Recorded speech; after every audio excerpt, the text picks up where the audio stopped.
Our journey as a civilization is at a crossroads. The progress we have made has come with a very heavy price. Our planet is in crisis. The way we have lived and developed is now under question, as it has pushed nature to the brink and created deep divides in society. We must face this reality and make a choice, continue on a path of destruction, or change our ways to build a future where both people and planet can thrive. The stakes have never been higher. Scientists and governments, they have come up with the concept of sustainable development. The UN, UNESCO, and many other international institutions, they work on that. They have their initiatives to reimagine our future. Now urgent actions taken together is needed to change course and reimagine our futures. We need to understand the transformative potential of education as a route for sustainable collective futures, so that UNESCO takes a responsibility to create a new educational system using new approaches. We need a new social contract for education that can repair injustice while transforming the futures. This idea of Albert Einstein, who said that we cannot solve our problems with the same thinking we used when we created them. We need to change our thinking, we need to change our mindset, but how to do it? This is a very big question. What kind of skills do we need to create this future? If we look at the top 10 skills which World Economic Forum prepared, we can see, we can go through and we can understand that these skills, developing these skills, were not in our traditional education system, but they are of urgent need. For example, analytical thinking and innovation. Is innovation in our education system right now? No. Active learning and learning strategies. What does it mean, active learning? Because active learning, it means that it is self-learning environment. It means that students, they need to understand what kind of learning strategies they need to develop and follow by themselves. Complex problem solving. It's not just problem solving. Complex problem, it means that we need to rethink what kind of content should we develop so that we can address this challenge. Critical thinking and analysis, creativity, innovation, and originality. It means that we need to find new ways of living. Creativity refers to all these complex problems. It is not only with art and craft. Leadership and social influence. Leadership, social influence. Social skills are absolutely out of our plans, out of our curriculum and existing traditional education schools. How to speak about social influence. It should be connection between school and the life outside. Technology use, monitoring and control, this is also should be included into a new education system, because we cannot neglect that fact that we have become technologically very advanced civilization. Resilience, stress tolerance and flexibility, reasoning, problem solving, and ideation. Ideation is very important. We are creating a new future. We need to understand that all these skills, they are needed to create a new future. But what kind of education we should have? We need to focus on change, because if we link education with the life, real life, and we bridge that, we include this multidisciplinary approach. 4 basic areas we need to focus at. First is thinking, but they should be interrelated. When we speak about thinking development, critical, divergent, or creative, we need to understand how it should be done. Thinking should be done through experiential education. Education should provide this kind of insights when you do not just read and learn by heart. And creativity will not come just as a separate subject. It should be included as a part in experiential education, in developing thinking and social competence. All these 4 basic areas, they are interrelated. We are in the process of creating, because it is a lifelong process, But we have framed already a philosophy, objectives, values, curriculum, and the content. We have curriculum framework, and which reflects all these approaches. We have interdisciplinary approach. We have student self-management, many other structural elements. Then we have instructional methods, pedagogy, and technology, because how to include these approaches into the classes. So we cannot use the existing methods, the existing processes. We have changed them, and we already use in the schools how to make 100% of students active all the time, how to make them interact, how to make them choose their educational learning strategies, how to manage these things. So how to evaluate all these new things. So we have created a framework for evaluation and assessment system. And again, what kind of teachers do we need for this system? We need to think about teacher training and continuous teacher guidance, so that they can implement that in the classes.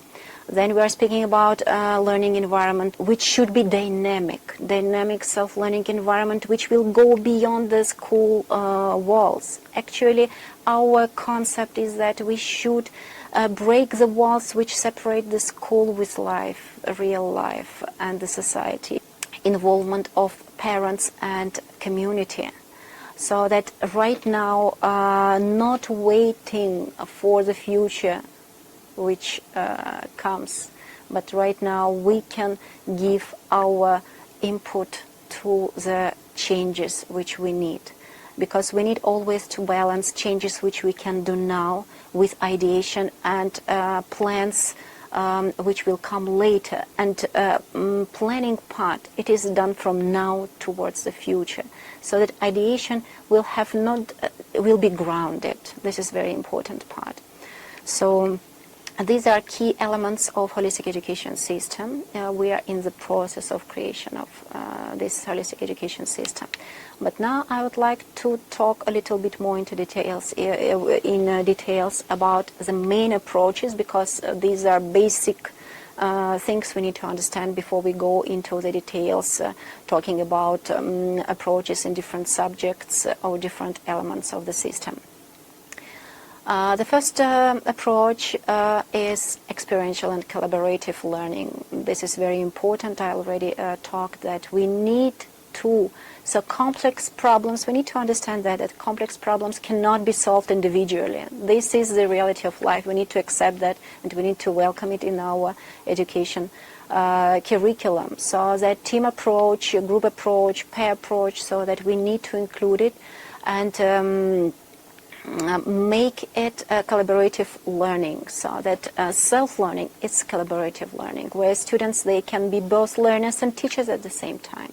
And while learning, they will learn social skills. They will learn how to plan, how to listen to, how to accept difference of other people, different opinions, different values. And during these interactions, value part comes, because value-based learning is a very important part. So we are speaking about character development, about well-being, because we need to understand how to handle the stress, this resilience which we are talking about.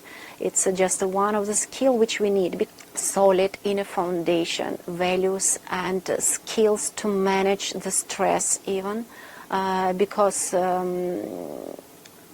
previously we were taught that some simple questions, and we were supposed to answer, to give simple answers.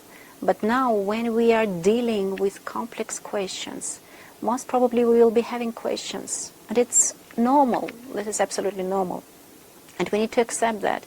Many people, parents, and sometimes students, they are not ready to deal with the questioning mind. They feel very uncomfortable.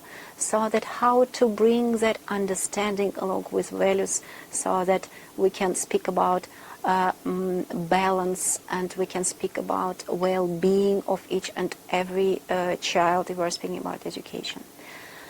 Interdisciplinary topic-based approach, it's important to explore the world around us as it is, without cutting the world into some artificial, not connected to each other puzzles. When we start exploring this world as it is, so we need to understand that it will come bigger picture which we need to explore, understand, in order to create another future, in order to transform the future. That's why we speak about future-oriented learning.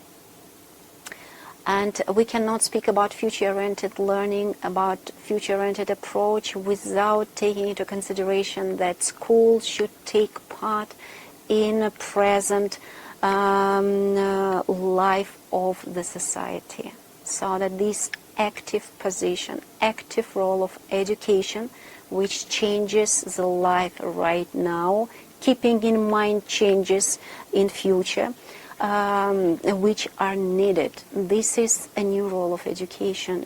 A few years ago, there was an article, a report of the UNESCO, where they speak about a new social contract for education. So we need, there is already a new social contract. We need to think what kind of education we need to create.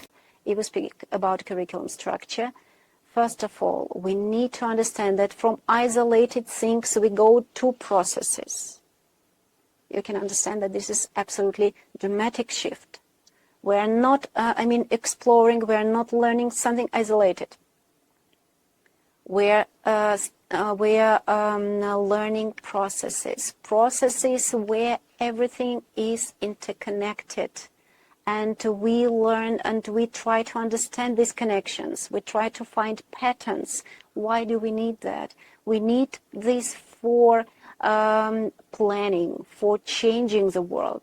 This understanding is needed, because without this understanding we have created these problems. To face unknown, because so many things still are unknown. So we need to accept that. When you accept this unknown space around you, you can have questions. How this element is connected with another one. What is, the logic of this connection? What is cause and effect? So this is the space where you can have questions. Without questions, you cannot develop thinking. So this is the logic how we come to the thinking development. But right now we need to understand, when we are shifting to a new reality, we need to face the unknown.